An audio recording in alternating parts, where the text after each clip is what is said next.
Hello, my name is Gina Greco, and this is my applied assignment, and it will be about disability in the workplace.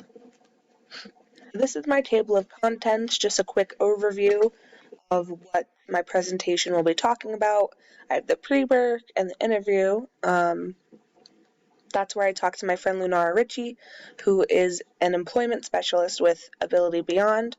And then I have 3 topics here, and these are new learnings for me. They're about stereotyping, the struggles of finding a job, when you have a disability, and how discrimination can play a role in that. And lastly, invisible disabilities. And then at the end there, I have my continued inquiry. So, the pre-work I got done. I decided I was going to interview Lunara Ritchie, and that's because she works closely with people who have disabilities through Ability Beyond. Lunara works as an employment specialist for Ability Beyond. She helps people with disabilities find jobs and maintain them. She meets with clients to help them prepare a resume and apply to the jobs of their choice. When a client does get hired, she provides guidance both off-site and on-site. So she often goes to work with her clients to supervise them and help them throughout their shift. Lunara says that most of the jobs that she sees her clients working are at grocery stores, being a cashier, bagger, stocker, or food prepper.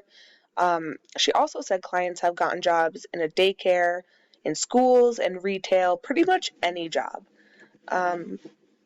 It's whatever the client wants to apply to, that's the job. Those are just the jobs that Lunara has mainly worked with clients.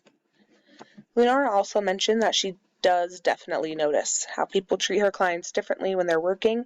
A lot of people assume that the person with a disability is dumb or stupid, so they talk down to them as if they were a child.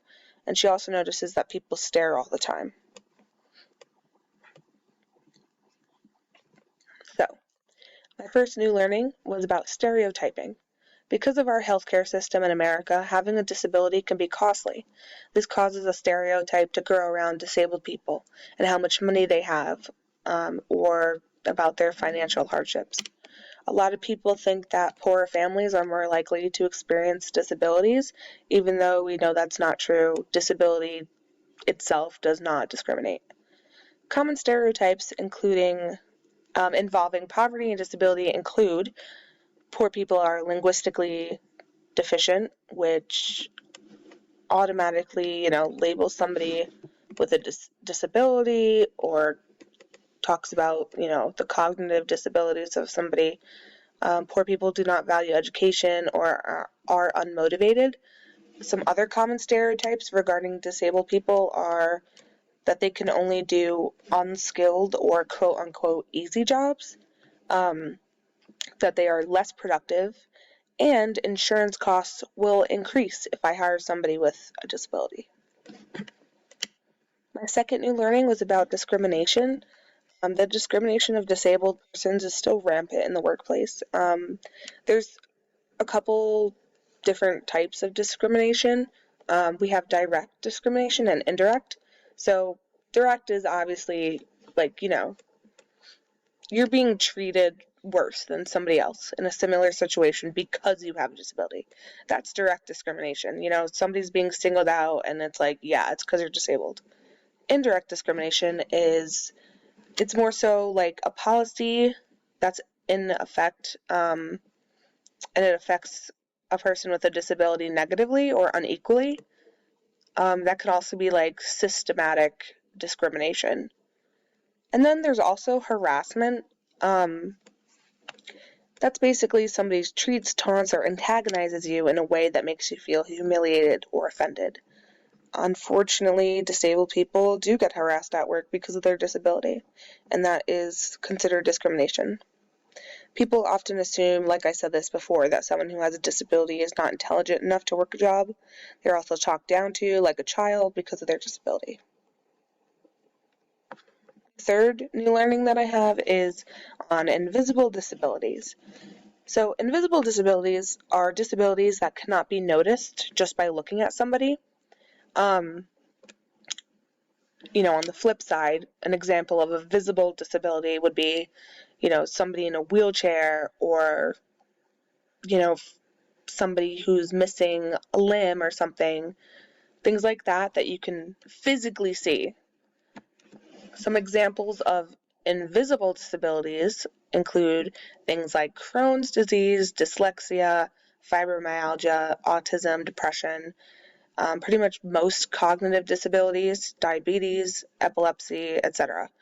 I like to think of those things as sort of like affecting you more on the inside, and, people don't really notice it right away. So when a disability isn't immediately obvious, others at work, school, or even at home sometimes doubt it exists and accuse those who suffer from invisible conditions of simply angling for special treatment. This happens a lot. You often hear about this, in the mental health community, and, basically people believe that if they can't see it, then it's not real. So continued inquiry. What else do I want to know? Moving forward, I would like to learn more about different disabilities and how they affect people in the workplace. I also want to know what else we can do to prevent discrimination or stereotyping and promote inclusion, especially in the workplace. At Starbucks, that's where I work, they're a very inclusive company. I work with a lot of different kinds of people, and honestly, I think that's how a lot of businesses should be. And I praise Starbucks for doing what they're doing. So some questions for peers that I have you ever experienced someone being treated differently at their place of work because of a disability? And what do you think we can do to step in or not be a bystander? And that's something that's really important to me, not being a bystander, because the bystander effect is extremely real, and it's so easy to, see something happening and you look around and, everybody else is kind of just looking around, not knowing what to do, and then now you've got a group of people just watching something bad happen and not doing anything at all. So it's definitely important to figure out ways that we could not be a bystander in these things and, promote inclusion. Thank you so much for listening to my presentation. I hope you guys like it, and good luck in the rest of the school year to everyone.